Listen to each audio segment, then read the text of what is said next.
Hello, പത്തരമാറ്റിൻ്റെ നാളത്തെ promo റിവ്യൂയിലേക്ക് എല്ലാവർക്കും സ്വാഗതം. അങ്ങനെ ആദർശ് നയനയുടെ വീട്ടിൽ നിന്നും എല്ലാവർക്കും ഒപ്പം ഇരുന്ന് ഭക്ഷണമൊക്കെ കഴിക്കുന്നുണ്ട്.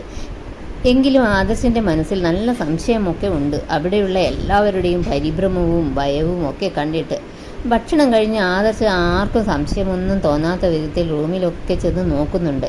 കാരണം അമ്മയുടെ കാറ് പുറത്ത് കിടക്കുന്നുണ്ട്. അതിനെപ്പറ്റി നയനയോട് ചോദിച്ചപ്പോഴും വ്യക്തമായ ഒരു ഉത്തരം നയന നൽകിയിട്ടുമില്ല. എന്നിട്ട് പിന്നെ അവിടുന്ന് ആദർശ് പോകാൻ നോക്കുന്നുണ്ട്. നയന യാത്ര അയക്കുന്നുണ്ട്. അപ്പോഴും നയനയുടെ മുഖത്ത് എന്തോ ഒളിപ്പിച്ചു വെക്കുന്ന ഒരു ഫീല് ആദർശിന് അനുഭവപ്പെടുന്നുണ്ട്. പിന്നെ കാണിക്കുന്നത് ആദർശും ജയനും കാറിൽ ഓഫീസിൽ നിന്ന് മടങ്ങുന്നുണ്ട്. എന്നിട്ട് ആദർശ് ഇതിനെപ്പറ്റിയൊക്കെ അച്ഛനോട് സംസാരിക്കുന്നുണ്ട്.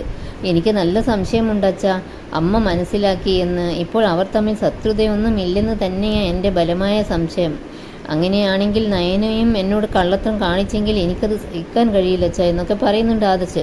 അപ്പോൾ ജയൻ ആദർശിനെ തണുപ്പിക്കാൻ ശ്രമിക്കുന്നുണ്ട്. മോനെ, അത് ചിലപ്പോൾ ദേവയാനി അവളോട് പറഞ്ഞിട്ടുണ്ടാകും, ആരോടും പറയരുത് എന്ന്. അതുകൊണ്ടായിരിക്കും മോള് നിന്നോട് പറയാതിരുന്നത് എന്നൊക്കെ പറയുന്നുണ്ട് ജയൻ. അപ്പോൾ ആദർശ് പറയുന്നുണ്ട്, അമ്മ അറിയാതെ അവൾക്ക് എന്നോട് പറയാമായിരുന്നു. അതിനുള്ള ബാധ്യത അവൾക്കുണ്ട്. അവൾ എന്നിൽ നിന്ന് അത് ഒളിപ്പിച്ച് വെച്ചിട്ടുണ്ടെങ്കിൽ എനിക്ക് അവളോട് പൊറുക്കാൻ കഴിയില്ല എന്നൊക്കെ പറയുന്നുണ്ട് ആദർശ്.